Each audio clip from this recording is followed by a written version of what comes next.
Mari jemaat Tuhan, saya persilakan kita semua bangkit berdiri. Terima kasih Tuhan untuk pagi hari ini. Engkau begitu baik dalam kehidupan kami. La la la la la la la la la la la la la la. Puji Tuhan di saat senang, puji Tuhan di saat sedih. Puji Tuhan setiap hari, puji Tuhan senantiasa. Tuhan tempat perlindunganku, penolong dalam kesesakan. Katakan, ku mau ceritakan kebaikannya hingga ke ujung bumi. Tuhan tempat perlindungan, amin Tuhan. Masa depanku, mulutku bersorak dan memuji Dia. La la la la la la, amin. La la la la la la la. Puji Tuhan di saat senang, puji Tuhan di saat sedih. Puji Tuhan setiap hari, puji Tuhan senantiasa. Katakan puji Tuhan di saat senang, puji Tuhan di saat sedih. Puji Tuhan setiap hari, puji Tuhan senantiasa. Tuhan tempat perlindunganku, penolong dalam kesesakan. Ku mau ceritakan kebaikannya hingga ke ujung bumi. Tuhan sumber pengharapanku, ku berikan masa depanku. Mulutku bersorak dan memuji Dia. Tuhan tempat perlindunganku, Tuhan tempat perlindunganku, penolong dalam kesesakan. Ku mau ceritakan kebaikannya hingga ke ujung bumi. Tuhan sumber pengharapanku, ku berikan masa depanku. Mulutku bersorak dan memuji Dia. Amin Tuhan. Biarlah puji Tuhan di saat kita senang, puji Tuhan di saat kita sedih, puji Tuhan setiap hari dalam kehidupan kita. Terima kasih Tuhan.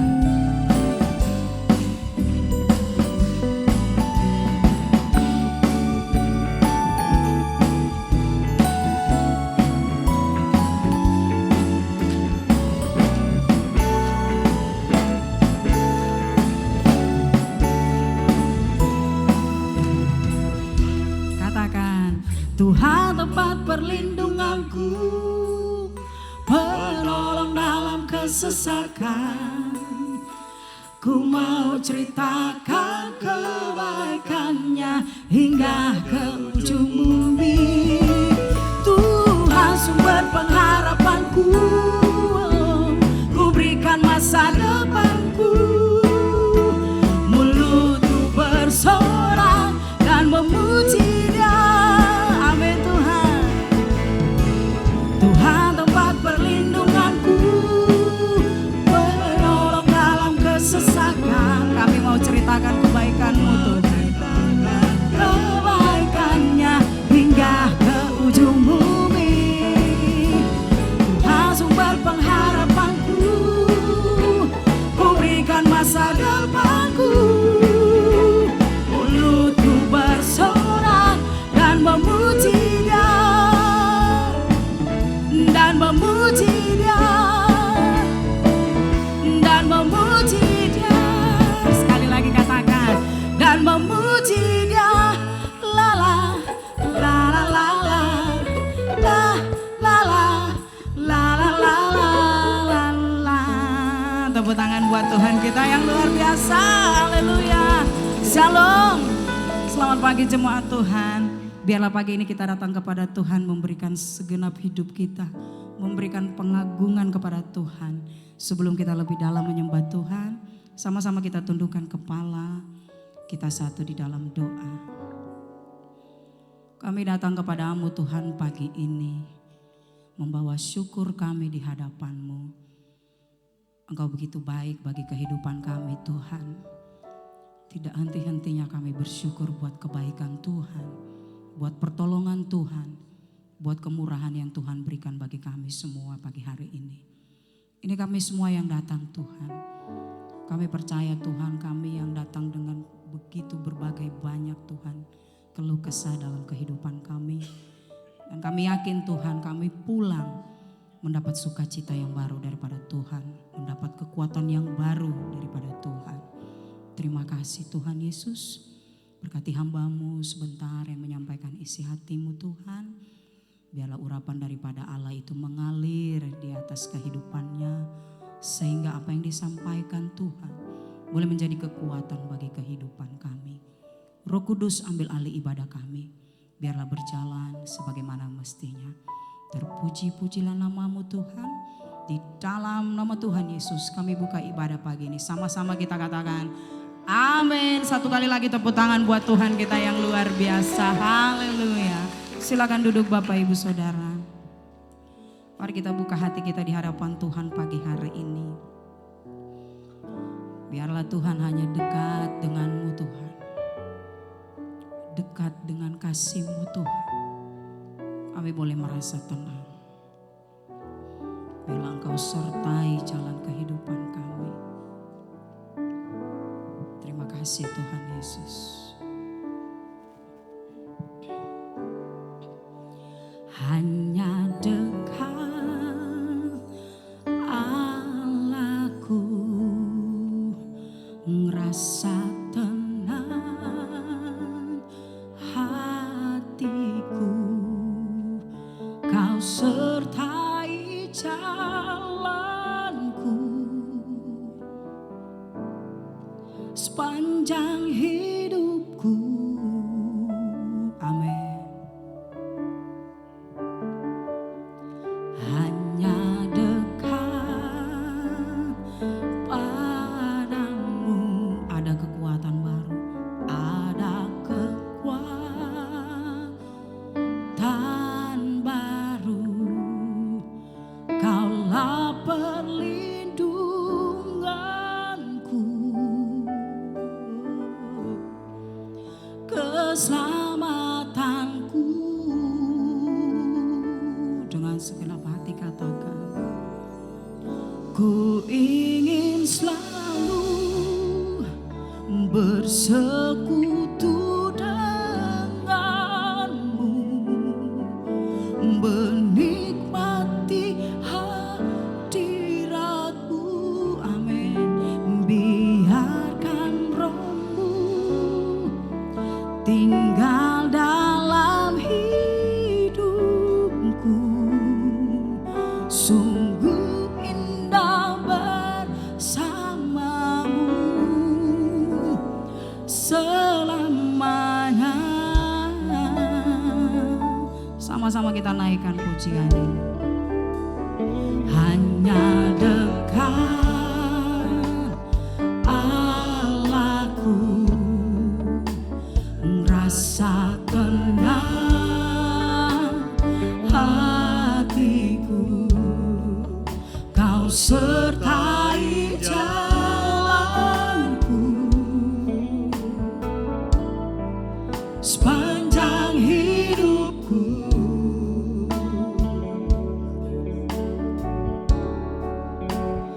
Hanya dekat padamu ada kekuatan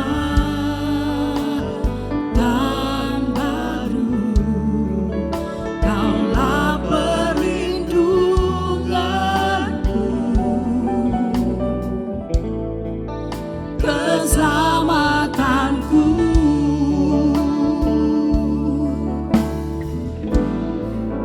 Ku ingin selalu bersekutu denganmu,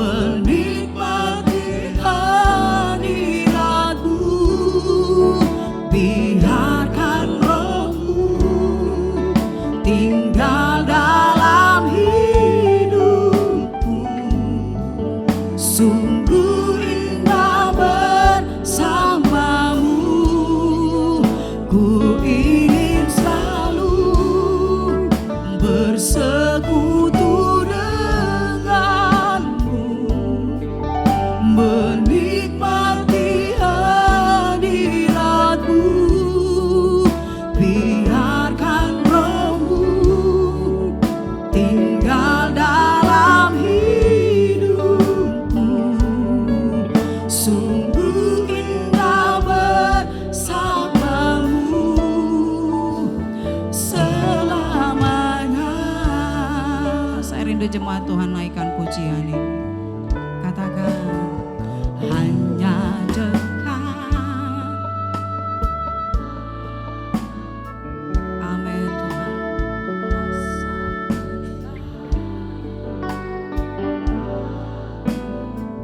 Engkau sertai jalan kami Tuhan.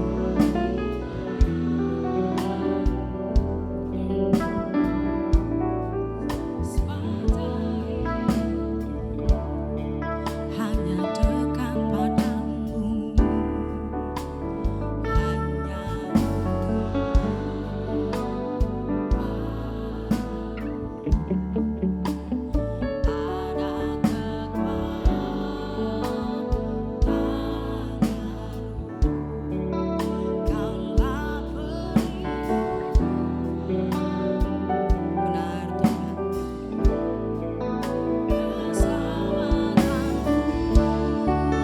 Sama katakan, ku ingin selalu bersekutu denganmu, menikmati hadiratmu, biarkan rohmu tinggal dalam hidupku. Sungguh indah bersamamu, ku ingin selalu bersekutu denganmu. Amin. Menikmati hadiratmu, biarkan rohmu tinggal dalam hidupku.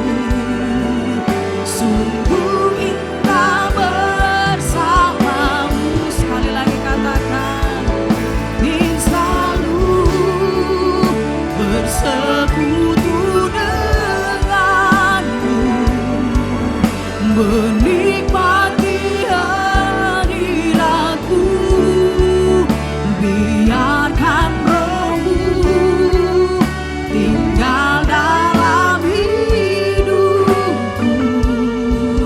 Sungguh indah bersamamu, ku ingin selalu bersekutu denganmu, menikmati hadiratmu, biarkan rohmu tinggal dalam hidupku.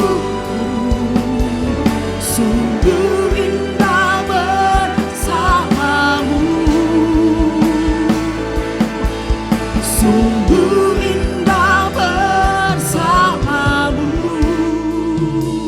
selamanya. Kami datang kepadamu Tuhan pagi hari ini, memberikan segenap pujian kami Tuhan, memberikan penyembahan kami Tuhan, sebab kasih setiamu begitu besar bagi kehidupan kami Tuhan. Mari sembah Tuhan pagi hari ini.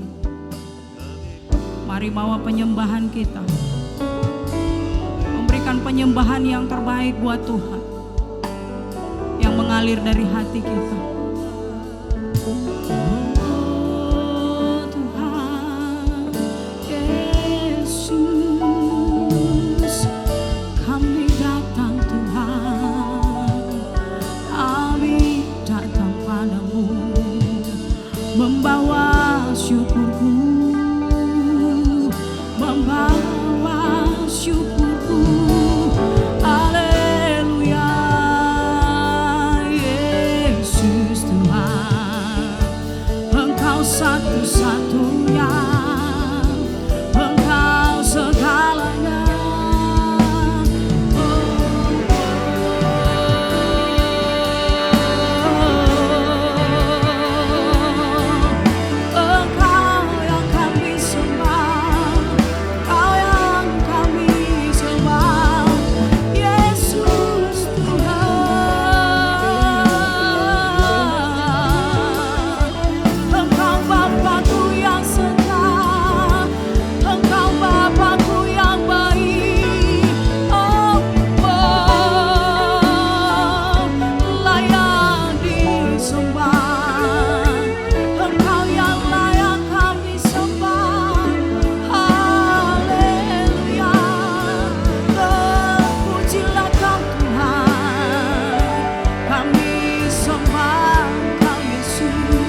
bersama-Mu Tuhan, kami boleh sanggup berjalan.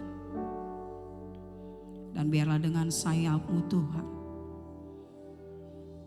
kami akan terbang tinggi dan mendapat kemenangan yang Tuhan berikan bagi hidup kami. Terima kasih Tuhan Yesus. Terima kasih Tuhan. Bersama-Mu ya Tuhan, katakan dengan segenap hati, aku sanggup berjalan dengan sayap-Mu, ku kan terbang tinggi. Bersama-Mu aku menang. Bersama-Mu Tuhan, bersama-Mu. Saya persilakan kita semua bangkit berdiri. Amin. Aku sanggup berjalan dengan sayap-Mu, ku kan terbang tinggi. Bersama-Mu aku menang. Amin Tuhan. Bersama-Mu ya Tuhan, aku sanggup berjalan dengan sayap-Mu, ku kan terbang tinggi. Bersama-Mu aku menang. Dengan segenap hati katakan, bersama-Mu ya Tuhan, aku sanggup berjalan dengan sayap-Mu, ku kan terbang tinggi. Bersama-Mu aku menang. Dengan sayap-Mu Tuhan, dengan sayap-Mu, ku kan terbang tinggi. Bersama-Mu aku menang. Dengan sayap-Mu, ku kan terbang tinggi. Bersama-Mu aku menang. Sorakan buat Tuhan kita yang dahsyat. Engkau dahsyat dalam setiap perbuatan-Mu Tuhan. Amin. Saudara percaya, saudara bangga memiliki Yesus yang luar biasa. Amin. Engkaulah Tuhan. Kami bangga memiliki-Mu Tuhan di dalam hidup kami. Amin.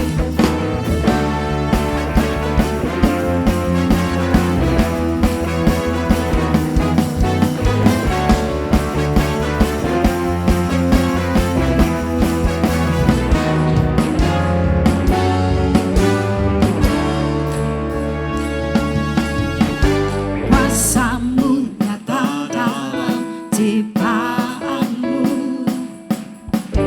kasih-Mu nyata dalam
mau bernyanyi bagi Tuhan pagi hari ini, amin. Sekali lagi tepuk tangan buat Tuhan kita yang luar biasa.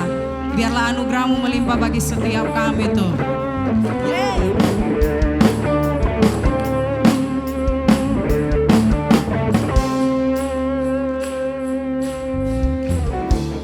Besar anugerah-Mu, ajaib perbuatan-Mu, yang telah Kau nyatakan bagi diriku. Ku kagum akan-Mu, akan kebaikan-Mu.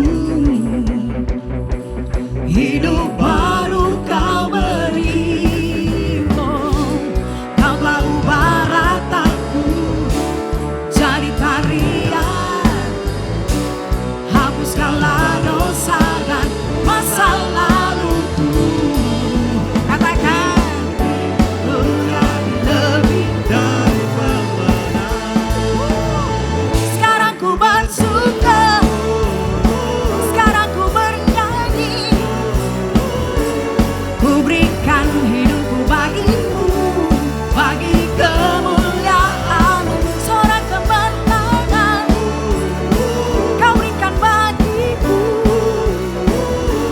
Hidupku takkan sama lagi, ku jadi lebih dari pemenang. Amin tuh.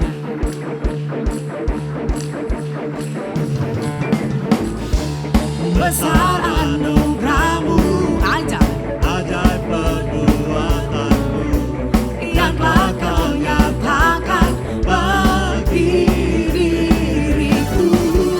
Ku kagum akan-Mu, akan kebaikan-Mu. Hidup baru Kau beri, Kau telah ubah rataku jadi apa? Hapuskanlah dosa dan masa laluku. Kini ku jadi lebih dari pemenang. Sekarang ku bersuka, sekarang ku bernyanyi. Ku berikan hidupku bagimu, bagi kemuliaan-Mu. Sorak kemenangan Kau berikan bagiku. Hidupku takkan sama lagi, ku jadi lebih dari pemenang. Katakan, sekarang ku bersuka, sekarang ku bernyanyi. Ku berikan hidupku bagimu, bagi kemuliaan-Mu. Sorak kemenangan Kau berikan bagiku. Hidupku takkan sama lagi, ku jadi lebih dari pemenang. Ku jadi lebih dari pemenang. Yeay. Tepuk tangan buat Tuhan kita yang dahsyat. Haleluya. Silakan duduk Bapak Ibu Saudara. Persembahan boleh dijalankan.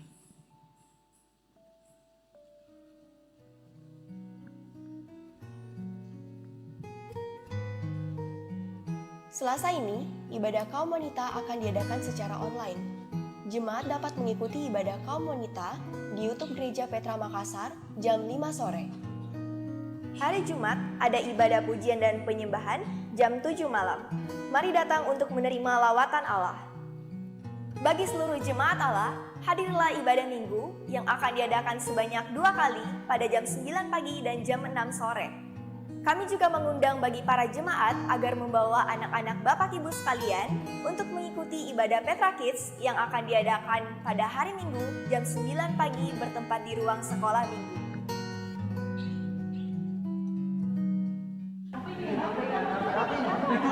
Apa ini kak? Apa ini? Kak, ada apa nih kak? Nah, ada kabar gembira buat adik-adik sekolah minggu. Kita akan merayakan Natal Petra Kids tanggal 29 November tahun 2025 jam setengah 4 sore dengan tema Hadiah Terindah.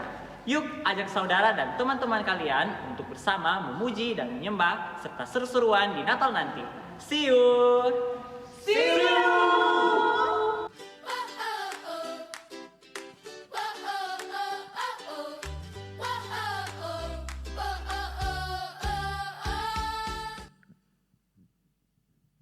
Ya, puji nama Tuhan, saya mengingatkan kembali Bapak Ibu bisa lihat di depan, yaitu Natal Sekolah Minggu hari Sabtu 29 November 2025 jam setengah 4 sore di gereja ini. Ya, Bapak Ibu boleh mengajak kemenakan, cucu, tetangga, diajak sama-sama kita merayakan Natal Sekolah Minggu di tempat ini ya. Jam setengah 4 sore hari Sabtu, dan yang membawa mobil harap diperhatikan untuk parkir di Meriglow ya. Jadi yang membawa mobil sekali lagi parkirnya di Meriglow. Kemudian berikutnya ibadah youth Sabtu ini ditiadakan, akan dialihkan ke sport day bulu tangkis ya. Bertempat di Bukit Sofa dari jam 6 sore sampai jam 9 malam. Jadi buat pemuda langsung saja ke Bukit Sofa. Ya, itu saja pengumuman dari kami. Mari kita siapkan hati kita untuk diisi dengan kebenaran firman Tuhan. Ini kami anak-Mu Tuhan. Kami panggil Engkau ya Aba ya Bapa. Biarlah Engkau melayakan seluruh kehidupan kami Tuhan. Pakailah kami Tuhan sesuai dengan rancangan-Mu. Kami mau terus mencintai-Mu Tuhan.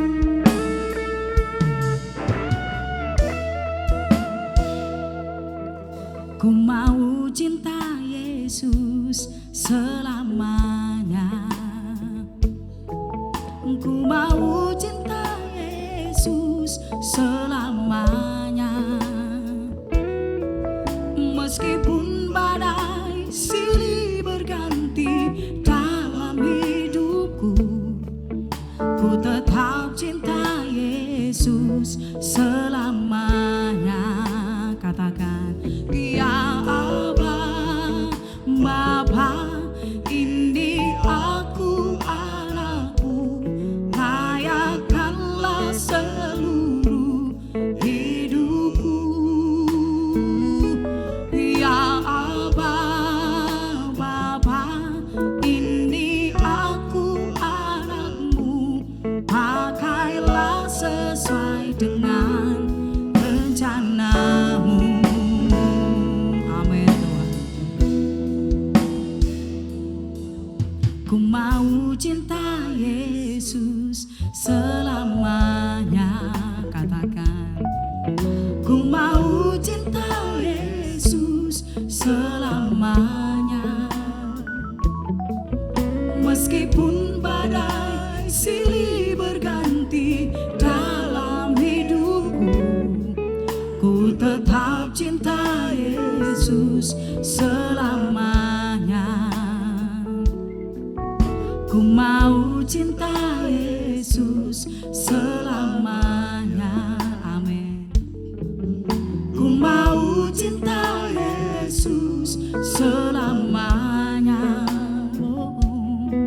Meskipun badai silih berganti dalam hidupku, katakan, ku tetap cinta Yesus selamanya.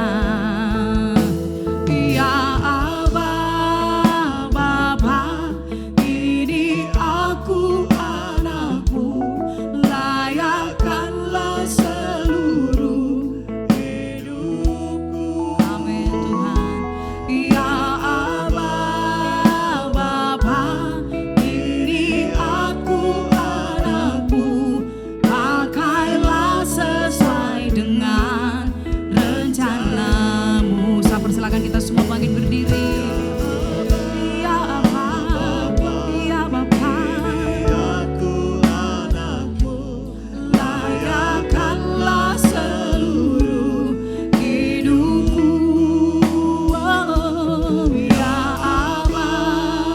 Bapa, ini aku anakmu. pakailah sesuai dengan rencanamu.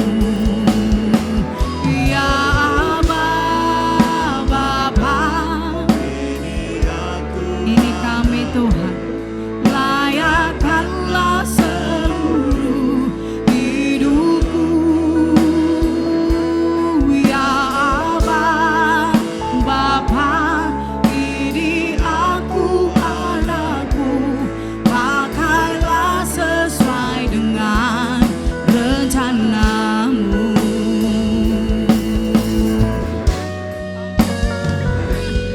Ya Aba, Bapa, ini aku anakku, layakkanlah seluruh hidupku. Ya Aba, Bapa, ini aku anakku, pakailah sesuai dengan rencanamu. Sekali lagi katakan, ya Aba, Bapa, ini aku anakku, Layakkanlah seluruh hidupku. Ya Aba, Bapa, ini aku anakku, pakailah sesuai dengan rencanamu. Pakailah sesuai dengan rencanamu. pakailah ya Tuhan. Pakailah sesuai dengan rencanamu. Kami bersyukur kepada Tuhan untuk anugerah-Mu yang begitu ajaib dalam hidup kami, sehingga kami yang bukan siapa-siapa dan apa-apa, kami diangkat menjadi anak-anak Allah yang maha tinggi, bukan karena hebat, kuat, mampu kami, tetapi karena anugerah Tuhan yang melayakkan kami. Kami bersyukur buat semuanya ya Bapa, dan biarlah kami boleh memuliakan Tuhan dalam hidup kami sebagai anak-anak-Mu. Terima kasih, kami akan mendengar firman-Mu. Tuhan tolong kami semua, biarlah kami boleh dimampukan untuk mengerti dan menangkap akan firman-Mu. Dalam nama Yesus, setiap kita yang sedia dengar firman-Nya bersama katakan amin. Beri kemuliaan yang terbaik buat Tuhan. Berikan salam kiri kanan ya. Katakan engkau adalah anak-anak Allah ya. Puji Tuhan, haleluya. Puji Tuhan, saudara, kita boleh kembali hadir di tempat ini. Dan sebelumnya saya mau minta maaf ya, karena sepertinya judul khotbah saya tidak seperti yang yang dibagikan di flyer kemarin. Kalau saudara mungkin mengikuti media sosial GBT Petra Palu, mungkin saya boleh tahu apa judulnya saudara? Ya? Tidak ada yang tahu. Ya, saya sebenarnya mau merencanakan judulnya itu adalah hidup di dalam kasih ya. Ya, tetapi hari ini bukan berarti judulnya kita hidup tanpa kasih, bukan ya. Tetapi setelah saya kembali melihat dan kemudian saya menyimpulkan bahwa yang paling tepat dari khotbah pada pagi hari ini saya beri judul adalah sebagai hidup sebagai anak-anak Allah. Ya, puji Tuhan. Ya. Amin, saudara. Saudara adalah anak-anak Allah. Amin. Setiap orang yang percaya, Alkitab katakan adalah sebagai anak-anak Allah. Yesus adalah anak Allah yang satu-satunya, ya, dan kita adalah anak-anak Allah. Maksudnya anak Allah bukan yang satu-satunya. Kalau Yesus anak yang datang dari Allah, ya, kita tidak datang dari Allah, saudara. Sebab berkata kita dulu adalah kegelapan. Kita dulu bukan anak. Kita dulu musuh. Kita dulu orang yang memusuhi Allah. Tetapi oleh anugerah Allah dalam Kristus Yesus, kita yang dahulu bukan anak, diadopsi, diambil.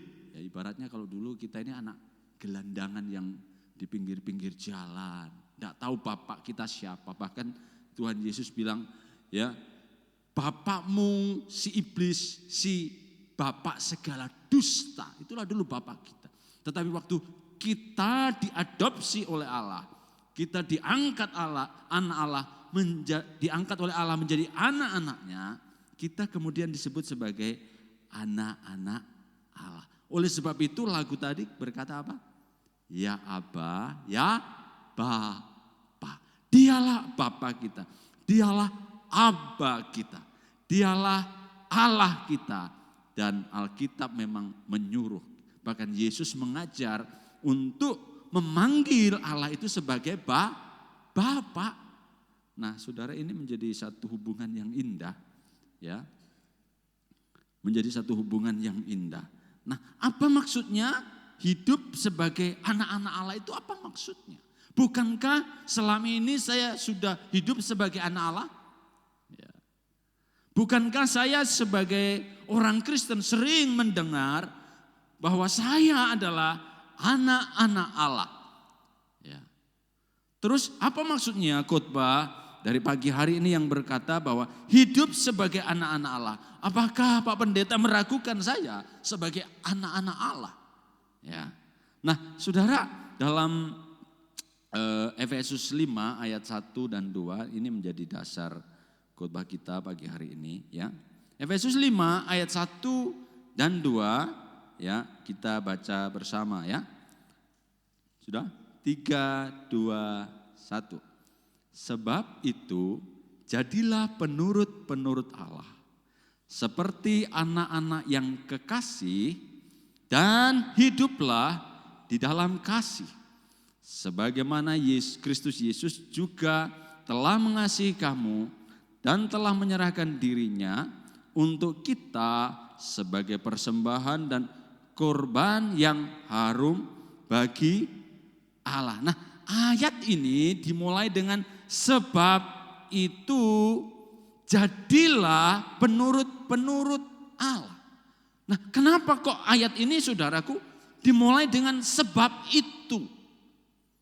Ya, tentu pasti ada penyebabnya. Waktu kita baca Alkitab, ketika kita menemukan satu kata depan, ya, itu kita perlu memperhatikan, saudara. Sebab itu, apa? Apa penyebabnya sehingga ayat ini berkata sebab itu? Ya, saudara. Kita kok disuruh apa? Sebab itu jadilah penurut-penurut Allah. Atau dalam terjemahan yang lain dikatakan, sebab itu ikutilah teladan Allah.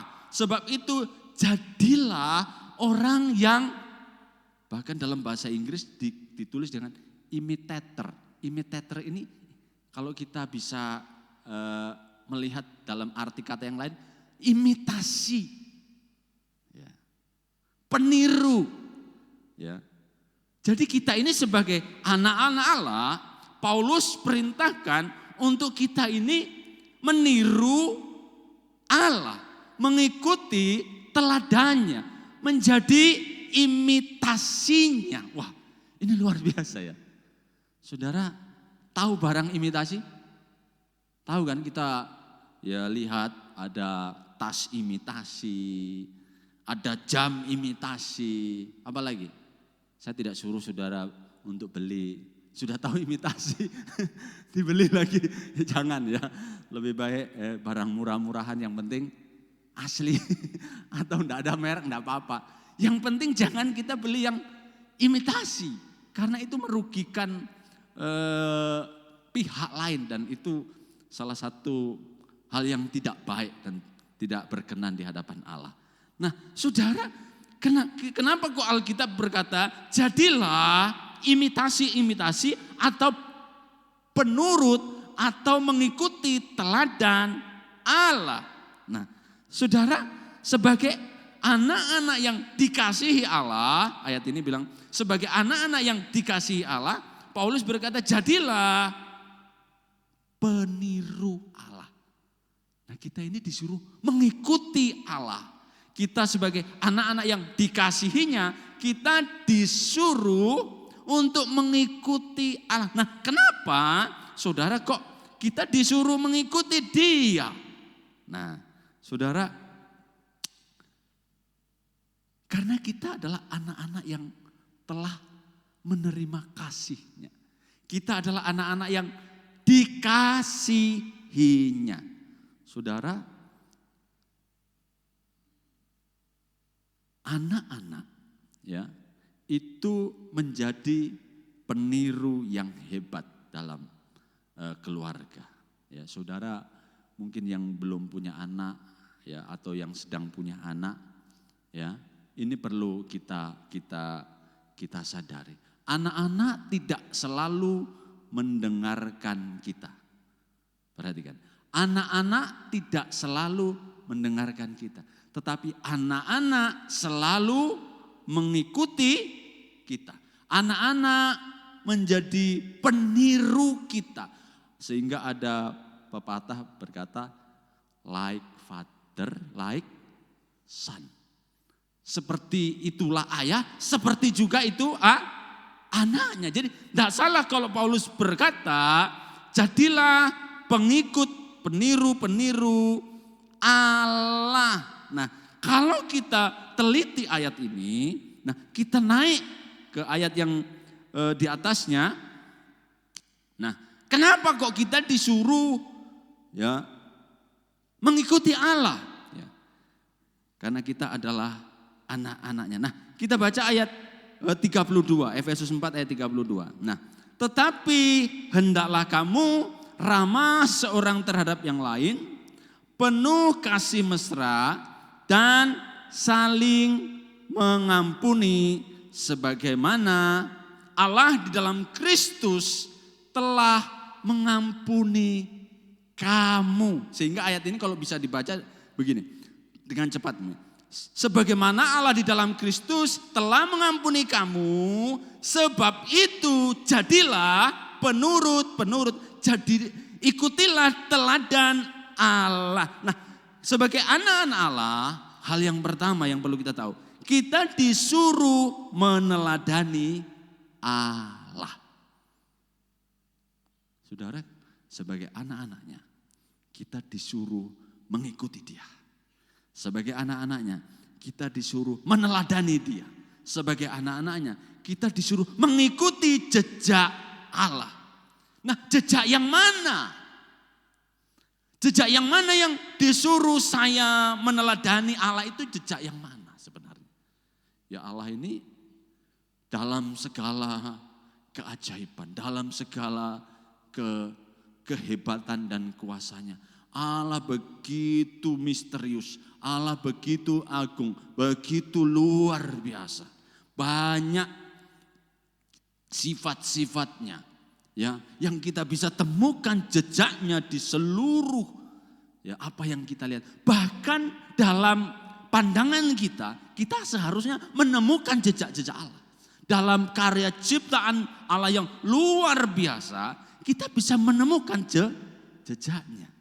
Bagi orang yang berpikir dengan akal sehat. Ya. Coba saudara lihat alam semesta ini. Alam semesta ini begitu teratur, begitu rapi, begitu detail. Ya, tidak sembarangan. Satu kehidupan itu bisa terbentuk di bumi ini tidak sembarangan, saudara. Salah sedikit formulanya, tidak ada kehidupan. Ketika gravitasi bumi ini lebih sedikit atau kurang sedikit, saudara tidak bisa hidup. Ya. Makanya gravitasi itu diukur begitu pas, tepat. Sehingga kalau saudara pergi ke luar angkasa, berapa bulan Pak? Ya, saudara akan mengalami kerusakan tulang-tulang. Kenapa? Gravitasi tidak bekerja, itu akan merusak sistem tubuh kita. Jadi kalau astronot itu pulang dari luar angkasa, mereka perlu adaptasi lagi berapa bulan di satu ruangan khusus untuk memulihkan keadaannya. Nah, saudara, bumi ini dirancang Allah begitu sempurna, begitu presisi, sehingga terciptalah satu kehidupan. Jadi dengan kehidupan yang begitu sempurna, detail, dan luar biasa ini, orang yang berpikiran dengan baik, tidak mungkin berpikir, oh tidak mungkin tidak ada Allah. Oh tidak mungkin ini terjadi dengan sendirinya. Saudara percaya kalau gadget saudara ini terjadi dengan sendirinya? Nah itu detail, itu presisi, itu luar biasa. Sehingga bisa berfungsi dengan baik. Mungkinkah sesuatu yang begitu hebat ini terjadi dengan sendirinya karena ledakan berapa miliar tahun lalu, bang! Kemudian terbentuk satu kehidupan? Tidak mungkin. Sehingga sebenarnya saudara, untuk seseorang itu menjadi ateis, tidak percaya Allah, itu dibutuhkan iman yang lebih besar. Itu dibutuhkan satu iman yang lebih sulit. Ya, mungkinkah alam semesta yang begitu hebat ini kok terjadi dengan sendirinya? Rasa-rasanya tidak mungkin. Nah, saudara, dalam apa yang kita lihat, ya, dalam apa yang kita saksikan, kita sesungguhnya sedang melihat jejak-jejak Allah. Nah, jejak mana yang Paulus maksudkan supaya kita ini sebagai anak-anaknya mengikuti, meneladani. Nah, saudara, dalam ayat yang ke-32 tadi ya. Tetapi hendaklah kamu ramah seorang terhadap yang lain, penuh kasih mesra dan saling mengampuni. Nah, saya kasih garis bawah di sana ya. Sebagaimana Allah di dalam Kristus telah mengampuni Allah. Jadi teladan yang mau didorong oleh Paulus di jemaat Kolose ini, anak-anak Allah, ketika dia meneladani Allah, anak-anak Allah itu yang pertama yang perlu dilakukan adalah harus saling mengampuni. Kenapa ini menjadi penting? Kenapa ini menjadi perlu diteladani dari Allah? Ya. Mengampuni hal yang sering kita ucapkan. Ya. Mengampuni menjadi hal yang sering kita doakan.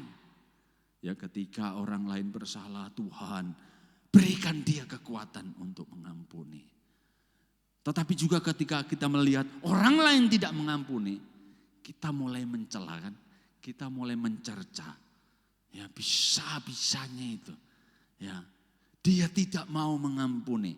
Bahkan kita sering dapat gambaran orang yang tidak mengampuni itu orang yang katanya minum racun dan berharap orang lain yang mati. Ya, begitu kan? Tetapi hari ini saya tidak memberi gambaran itu, saudara. Ya. Nah, saudara, kita disuruh meneladani bagaimana Allah itu mengampuni. Karena hal terbesar, hal yang paling ajaib, hal yang paling luar biasa, hal yang paling indah yang dilakukan Allah dalam hidup kita adalah apa, saudara? Mengampuni saya dan saudara. Apa artinya kita memiliki segala berkat Allah, tetapi tidak hidup dalam pengampunannya? Ada artinya? Tidak ada artinya. Apa artinya kita mungkin menjadi orang yang sukses, kaya, terkenal, hebat, ya. Tetapi kita tidak hidup dalam pengampunan Allah, ya, tidak ada artinya. Dan berkat yang terbesar yang orang Kristen, yang saya dan saudara terima sebagai anak-anak Allah adalah pengampunannya. Karena dengan pengampunannya itu, yang Alkitab katakan, dosamu yang merah seperti kain kirmisi menjadi putih seperti bulu domba. Allah membuang dosamu sejauh timur dari barat. Saudara tahu jaraknya timur barat berapa? Tidak ada yang tahu. Tidak terbatas. Siapa yang bisa ukur jarak timur ke barat? Tidak ada yang bisa tahu. Ya, berkat yang terbesar yang kita terima sebagai anak-anak Allah adalah pengampunannya. Dan kemudian waktu kita menerima yang terbaik dari Allah ini melalui pengampunannya hanya dalam Kristus, kita disuruh meneladani Dia. Ya. Kenapa kok kita disuruh meneladani Allah dalam hal pengampunannya? Nah, kita naik ayat yang di atasnya. Ayat 31 bilang begini. Segala kepahitan, ya, kegeraman, kemarahan, pertikaian, dan apa? Fitnah. Hendaklah dibuang di antara kamu. Demikian pula segala kejahatan. Nah, saudara, kalau kita meneliti ayat-ayat ini hal-hal apa ya? Detail-detail apa ini? Bisa dikatakan apa ini? Sifat-sifat apa ini ya? Jahat atau apa ini ya? Ya, tetapi ini sepertinya Paulus menyebutkan begitu terpisah, tidak seperti dosa-dosa yang lain. Tidak dikatakan percabulan, apalagi pencurian, korupsi, apalagi perzinahan, tidak loh saudara. Nah, kalau kita membaca ayat ini dikatakan segala apa? Kepahitan. Ya. Ini berhubungan dengan hal-hal pengampunan, ya. Apalagi kegeraman, kemarahan, apalagi pertikaian. Ini berhubungan dengan apa ya? Dengan satu amarah, dendam, kepahitan, kebencian. Saudara, ini detail sekali. Ini satu kelompok kejahatan, kelompok dosa yang Paulus sepertinya terpisah dari dosa-dosa yang lain. Saudara. Nah, kenapa? Nah, dan Paulus kemudian menambahkan. Dan apa? Dan fitnah. Kenapa kok tambahannya fitnah? Apa hubungannya antar kepahitan, kegeraman, kemarahan, pertikaian, dan fitnah? Loh, saudara, ini kita perlu renungkan bersama loh. Ya. Kenapa enggak kemudian kok marah, kegeraman, kemarahan, pertikaian, dan perzinahan, dan pencurian, dan apa? Dan gosip. Tetapi dan fitnah. Nah, kenapa kok fitnah ini Paulus masukkan di sana? Nah, segala kepahitan. Nah, kata fitnah ini dalam terjemahan yang lain sebenarnya lebih banyak diartikan dengan kata-kata hujat. Jadi kata fitnah ini ya dalam banyak ayat di Alkitab lebih condong, lebih sering dipakai untuk digunakan kepada Allah, ya. Seperti seseorang, ya, ketika dia mengatakan sesuatu yang salah tentang Allah, yaitu tidak disebut sebagai fitnah, tetapi sebagai hujat. Ya, orang Israel itu begitu menjaga nama kekudusan Allah. Ya. Ketika seseorang salah, ya, menyebut nama Allah, memperlakukan Allah, itu bisa disebut sebagai hujat, dan hujat itu hukumannya mati selalu. Ya. Jadi ini bukan fitnah yang sering kita pahami. Oh, kita fitnah lebih kejam daripada pembunuhan, bukan begitu ya. Tetapi dikaitkan dengan apa? Kepahitan, kegeraman, dan pertikaian. Dan kata fitnah sering dipakai dalam hubungannya dengan Allah. Nah, saya tulis di sana. Kata fitnah pada ayat di atas mengandung pengertian tidak hanya kita berkata sesuatu yang tidak benar terhadap orang lain. Di dalam Alkitab sering dikaitkan dengan apa yang dikatakan tentang Allah. Ketika seseorang mengatakan sesuatu yang tidak benar tentang Allah atau sesuatu yang salah tentang Allah, ya, tentang hal-hal dasar atau sesuatu yang berhubungan dengan hakikatnya, maka orang tersebut disebut menghujat Allah. Makanya waktu Yesus ditanya kepada oleh imam-imam besar, katakanlah kalau engkau Mesias, anak Allah. Yesus jawab apa? Yesus jawab apa, saudara? Engkau sendiri yang mengatakannya. Wah, imam besar langsung bilang, dia menghujat Allah. Kenapa? Karena dia sedang menyamakan dirinya dengan Allah. Karena Yesus secara tidak langsung sedang mengakui, akulah dia yang kamu bilang itu. Dan orang-orang langsung, untuk apa kita dengar saksi lagi? Kita hukum dia. Dia sudah menghujat Allah. Nah, kenapa Paulus kok bilang berkata ya segala kepahitan itu dan dilanjutkan dengan kata fitnah, saudara. Nah, saya tulis di sana. Ketika seseorang ya, menolak untuk memberi pengampunan kepada orang yang bersalah kepadanya, sesungguhnya orang tersebut sedang tidak meneladani Allah yang memberi pengampunan kepadanya. Ya.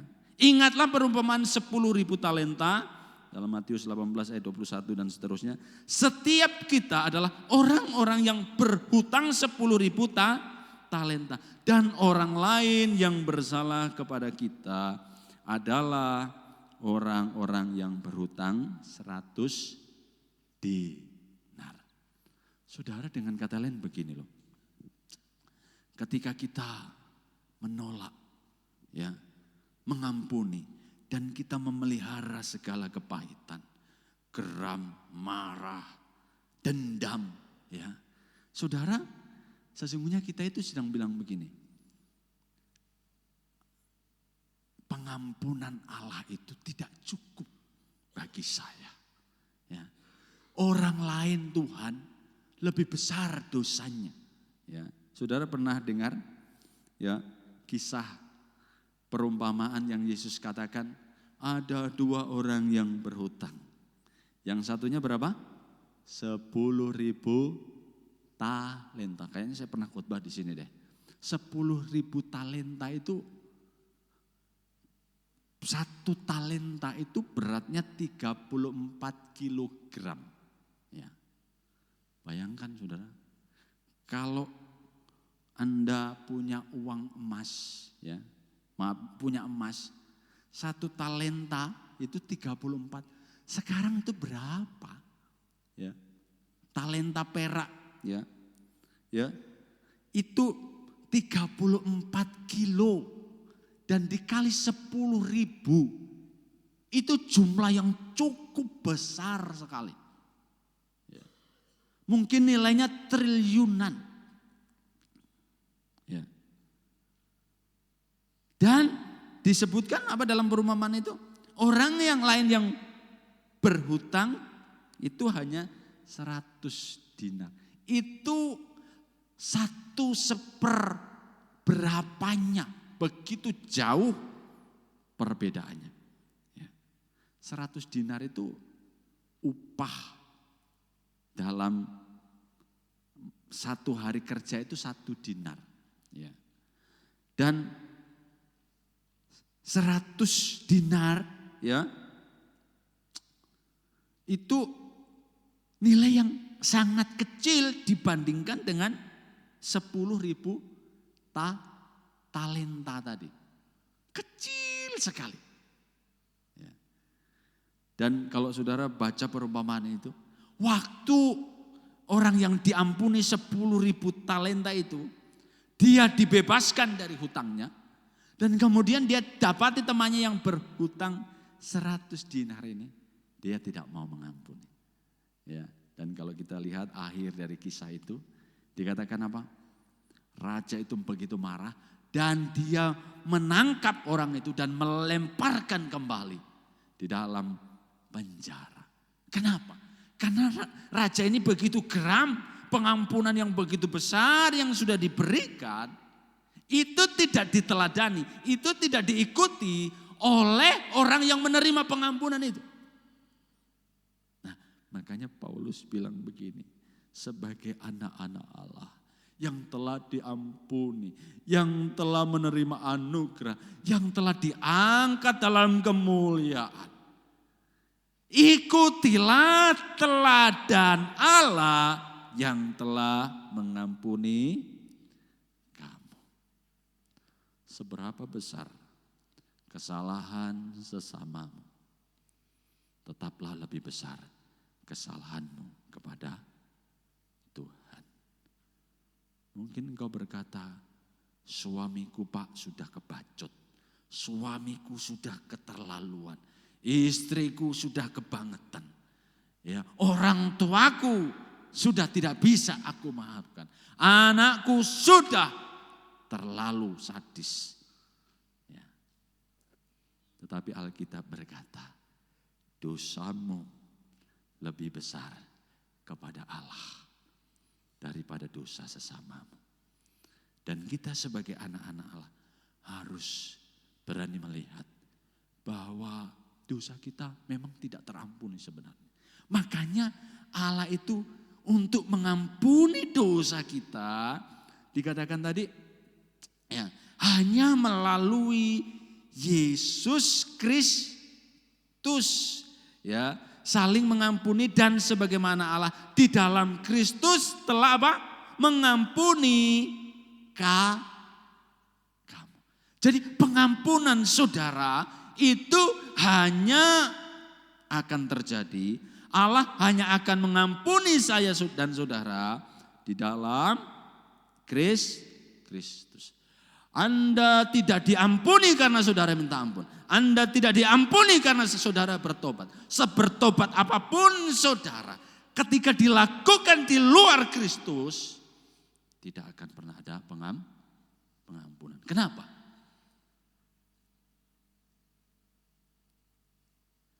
Karena untuk Allah mengampuni kita, ya, dosa itu tidak hanya bisa diselesaikan dengan saya minta maaf, saya mau bertobat, saya mau berubah, saya mau kembali. Apakah begitu selesai? Enggak, saudara.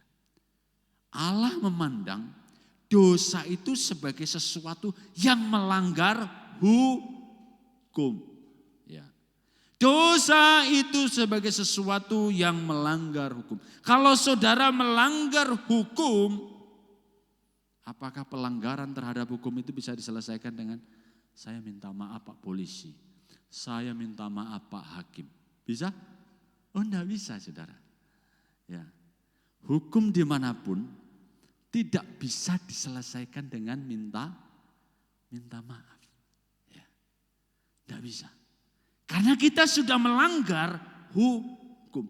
Dosa pelanggaran terhadap hukum Allah, kita tidak sedang bersalah kepada manusia. Sehingga kesalahan itu saudara bertingkat. Ya. Kalau saya bersalah kepada teman, itu tingkatannya apa? Ya biasalah, betul ya. Tetapi kalau saya bersalah kepada Bapak Gembala sebagai orang yang tua, saya dikatakan apa? Ya itu orang. Mungkin kalau saya bersalah kepada saudara Erik yang sesama masih muda, ya paling dikatakan tidak sopan dia begitu.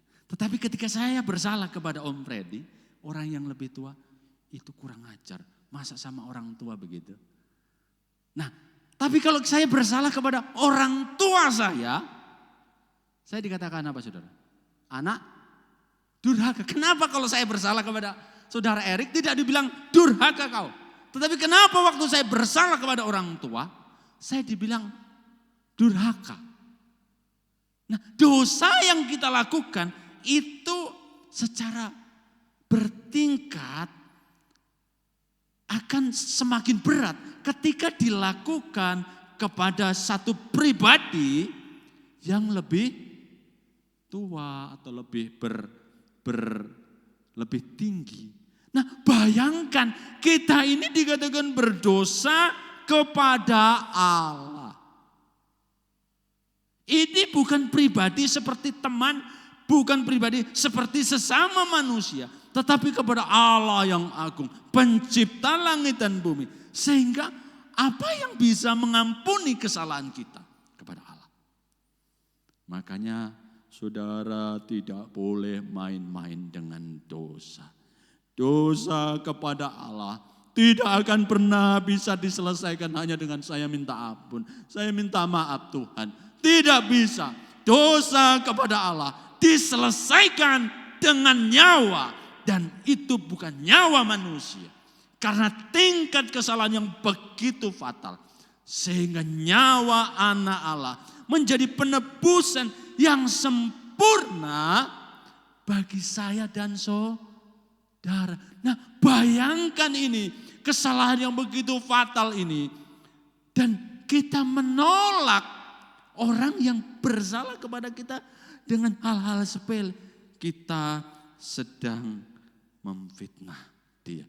Jadi maksud dari ayat tadi, kalau kemudian jangan pelihara geram amarah dan fitnah, itu maksud jangan sampai engkau dalam memelihara kebencianmu, marahmu, dendammu, itu engkau memfitnah atau menghujat Allah. Tetapi dalam hal ini bukan dalam kategori menghujat yang tidak dapat diampuni. Ya. Jangan sampai kita ini kemudian bilang begini, Tuhan pengampunanmu itu sepele, Tuhan pengampunanmu itu biasa. Sehingga kita memandang rendah apa yang dilakukan oleh Tuhan Yesus di atas kayu salib. Ya, dosa itu tidak main-main, saudara. Sehingga kita harusnya ketika melakukan satu dosa, harusnya sebagai anak-anak Allah, kita harus ingat, aduh, hidup saya ini begitu mahal. Hidup saya ini begitu berharga. Karena Kristus telah membeli dengannya nyawanya. Yang kedua, ya, sebagai anak-anak Allah, yang pertama tadi kita harus meneladani Dia dalam hal mengampuni. Dan yang kedua, sebagai anak-anak Allah, ya, kita harus hidup di dalam kasih. Ya, kalau tadi mengampuni, yang kedua di dalam kasih. Nah, saudara, kalau saya berbicara tentang hidup di dalam kasih ini, biasanya gambaran kita apa, saudara? Ya, kalau kita hidup di dalam kasih berarti kita ini murah hati sama orang, begitu kan? Lihat orang susah, kasih 10 juta, begitu, amin? Ya, lihat tukang parkir, kasih 2 juta, ya paling 2.000. Ya. Ya, yang penting dia tidak marah, saudara. Gitu ya, saudara. Amin. Saudara, nah kita ini selalu kalau melihat berbicara tentang kasih, kita ini harus memberi kepada orang, kita menjadi orang yang murah hati, kita jadi orang yang sosial dengan orang, hati kita mudah tergerak dengan kalau lihat orang susah gitu kan. Tetapi yang ya saya tidak salahkan semuanya itu sih. Ya, karena itu juga itu adalah identitas, bukan identitas, itu adalah buah yang Roh Kudus kerjakan dalam hidup kita. Ya. Tetapi sekali lagi, ketika kita membaca ayat-ayat Alkitab, kita harus kembali melihat sebenarnya yang dimaksud pada ayat itu apa sih? Ya, karena ayat-ayat itu tidak sedang berbicara tentang kasih dalam hal yang seperti itu. Ya, Saudara. Nah, kita lihat di sana. Efesus 5 ayat 2. Dikatakan, dan hiduplah di dalam kasih, ya. Sekali lagi loh, ya. Kalau yang ayat yang pertama tadi kita disuruh meneladani Allah Bapa, ya. Yang mengampuni engkau dalam Kristus Yesus. Nah, ayat yang kedua ini dan hiduplah di dalam kasih sebagaimana apa? Kristus Yesus juga telah apa? Mengasihi kamu dan telah menyerahkan dirinya untuk kita sebagai persembahan dan kurban yang harum bagi Allah. Nah, waktu Paulus berkata, hiduplah di dalam kasih sebagai anak-anak Allah, kita disuruh melihat Yesus yang telah mempersembahkan tubuhnya sebagai korban. Dan dikatakan korban itu harum bagi Allah. Ya. Kenapa kok kita disuruh melihat Yesus yang berkorban? Ya. Saya tulis di sana. Hidup di dalam kasih tidak selalu berkaitan dengan apa yang kita lakukan kepada sesama. Kristus memang mengasihi kita dengan memberikan nyawanya bagi kita. Tetapi dalam ayat di atas, konteks pengorbanan Kristus adalah sebagai persembahan dan korban yang harum bagi Allah. Nah, hidup dalam kasih sebagai anak-anak Allah adalah dengan mengasihi Allah sebagai Bapa kita, dan salah satu cara mengasihi Allah yang Alkitab perintahkan, perhatikan ya, salah satu cara, bukan satu-satunya cara ya. Dan salah satu cara mengasihi Allah yang Alkitab perintahkan adalah mempersembahkan hidup kita seutuhnya kepada Allah. Sehingga Yesus katakan begini kan, ya, kasihilah apa? Tuhan Allahmu dengan apa? Segenap hati, segenap jiwa, dan segenap kekuatan. Kita disuruh mengasihi Allah itu segenap hati. Seperti Kristus yang mempersembahkan tubuhnya sebagai persembahan yang harum bagi Allah.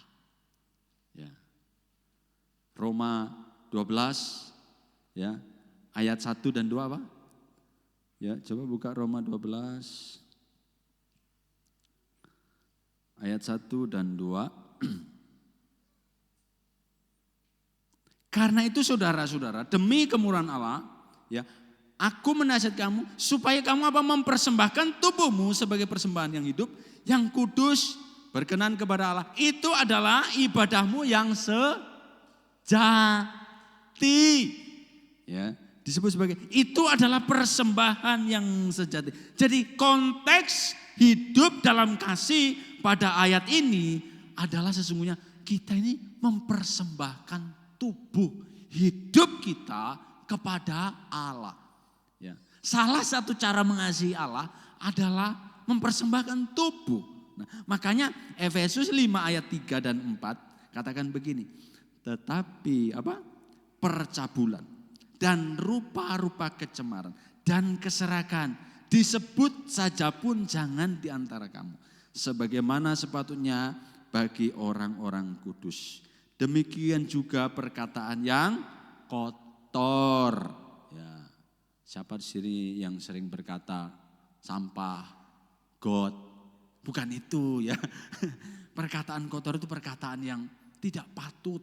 Ya, yang kosong, yang sembrono. Karena hal-hal ini apa? Tidak pantas bagi siapa? Bagi anak-anak Allah. Ya, ingat saudara, kita ini siapa? Ya, anak-anak Allah. Kita adalah anak-anak Allah. Kita sedang meneladani Allah. Ya. Allah dalam segala kekudusannya. Allah dalam segala kebaikannya. Kita disuruh meneladani. Karena kita ini siapa? Kita adalah imitatornya. Imitasinya. Allah yang asli itu ada di surga. Tetapi Allah berdiam diri dan kita disebut, tubuh kita disebut sebagai bait Allah, di mana roh Allah berdiam di dalam dirimu. Dan kita ya dikatakan jangan ada perkataan kosong, ada perkataan kotor yang sembrono. Hal itu tidak pantas, tetapi sebaliknya ucapkanlah syukur. Ya, saudara saya ngomong ini, ya jangan pikir begini. Oh, untuk saya diselamatkan, ya saya harus apa? Lakukan ini, lakukan itu, ya saya harus apa? Melakukan hal-hal yang baik, ya bukan itu. Melakukan hal-hal yang baik.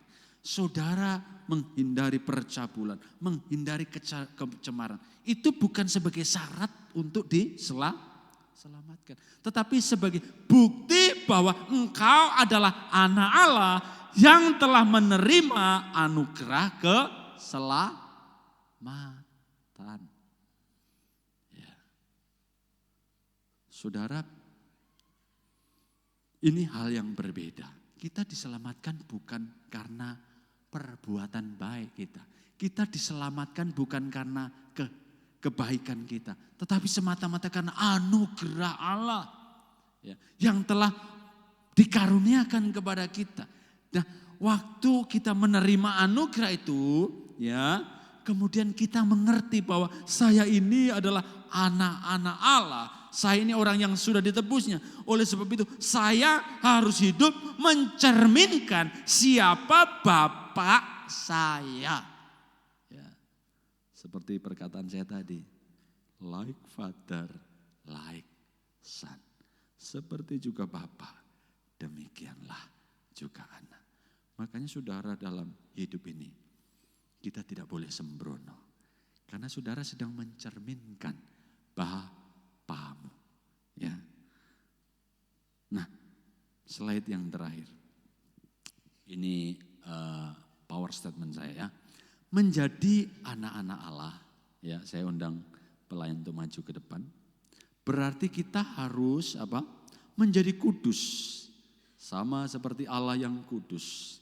Bermurah hati sama seperti Dia yang murah hati. Ya, menjadi sempurna seperti Dia yang sempurna. Tetapi tidak ada satupun sifat Allah yang lebih dianjurkan untuk kita teladani selain kebaikannya. Karena kita telah menerima segala kebaikan dari Tuhan dan telah dilahirkan dari benih yang fana, ya, dan menjadi anak Allah agar kita bisa menyatakan kasih-Nya dan memuliakan Dia. Amin. Saudara mau memuliakan Allah dalam hidupmu? Ya. Muliakan Bapamu dalam seluruh hidupmu. Kalau engkau seorang suami, mari paling tidak jadilah teladan bagi anak-anakmu. Kalau engkau seorang ibu, mari jadi teladan bagi anak-anakmu. Kalau engkau seorang bos, mari jadi teladan bagi karyawanmu. Kalau engkau seorang karyawan, biarlah Kristus terus menyatakan diri dalam hidupmu. Sehingga engkau menjadi karyawan yang memuliakan Tuhan. Dan engkau bisa menjadi teladan bagi teman-temanmu. Mari kita bangkit berdiri, saudara.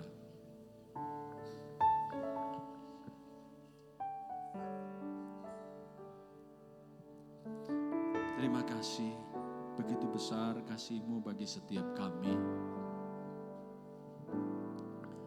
Bapa,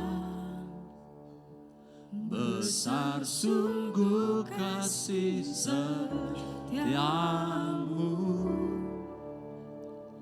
nyata sungguh pelindung. Terima kasih. Tak satu kuasa mampu pisahkan aku dari kasih-Mu. Bapa, Biarlah setiap kita ajarku mau menghormati Bapa yang telah mengasihi kita. Ajarku turut perintah-Mu, berikan kami hati untuk menyembah-Mu dan bersyukur setiap waktu. Bertiba, mari angkat tanganmu di hadapan Tuhan. Haleluya. Demikianlah Engkau mengasihiku. Kau jadi Haleluya. Biji matamu Kau berikan semua yang ada padamu Bapa. Bapa sayang, Engkau Bapa yang mengasihi setiap kami. Demikianlah Kau menuntun langkahku. Hari depan indah Kau beri, rancangan-Mu yang terbaik bagiku.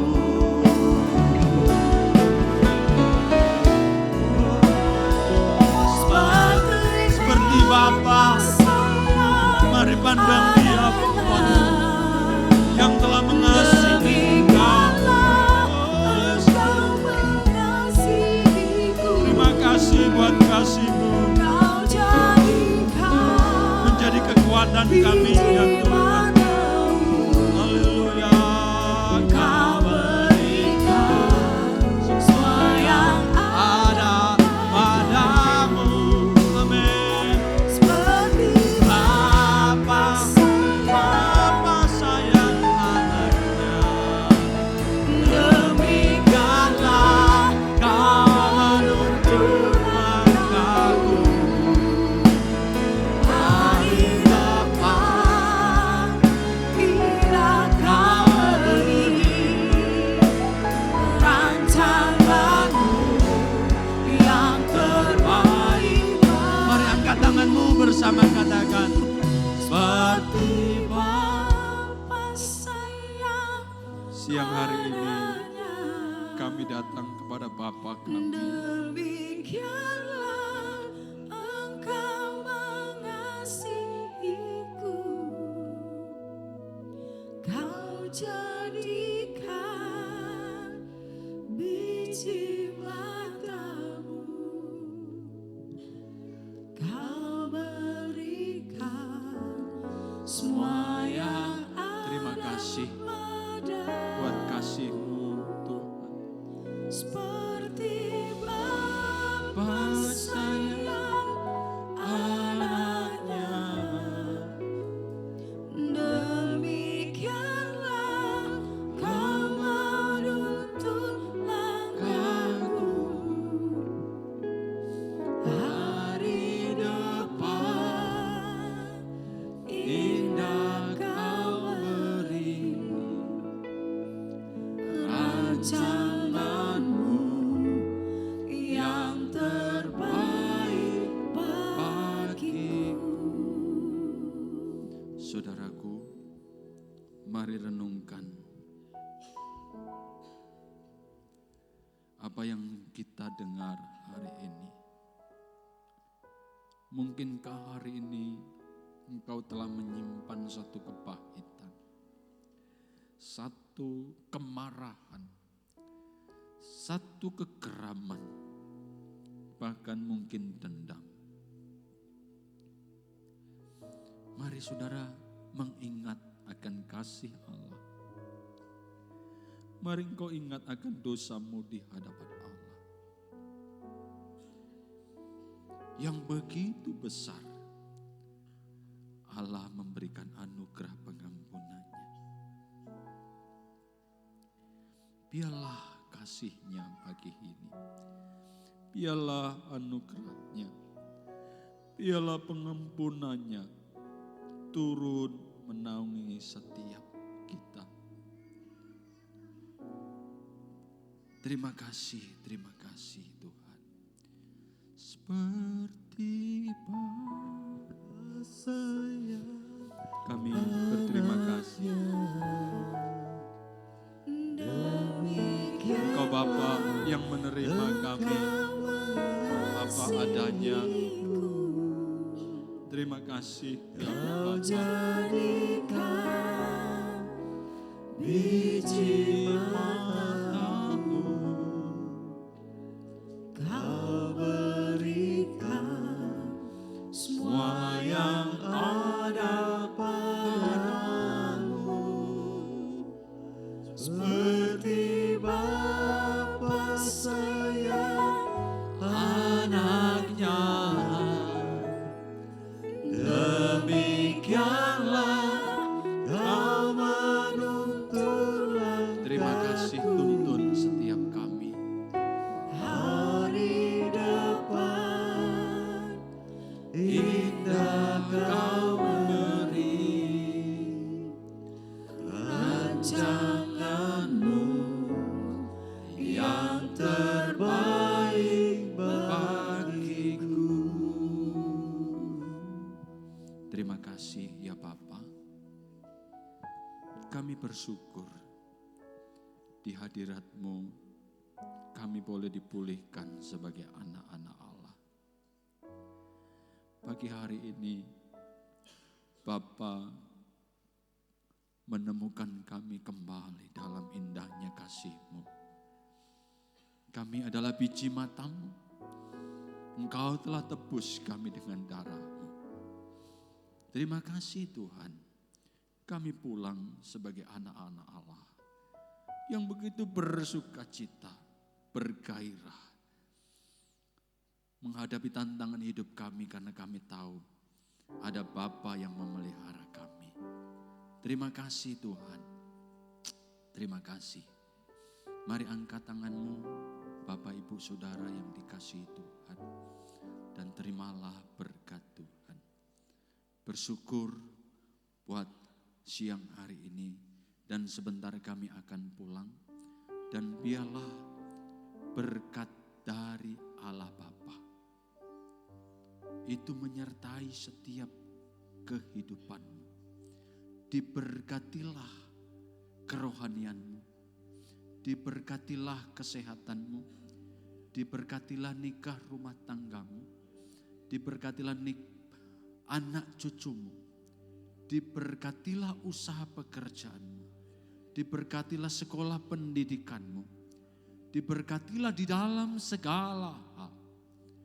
Dan pulanglah menjadi berkat, karena untuk itulah engkau menerima segala berkat dari Tuhan. Dan biarlah berkat dari Allah Bapa, Anak dan Roh Kudus dicurahkan dalam hidupmu hari ini sampai Kristus datang kali kedua. Setiap kita yang diberkati Tuhan bersama katakan amin.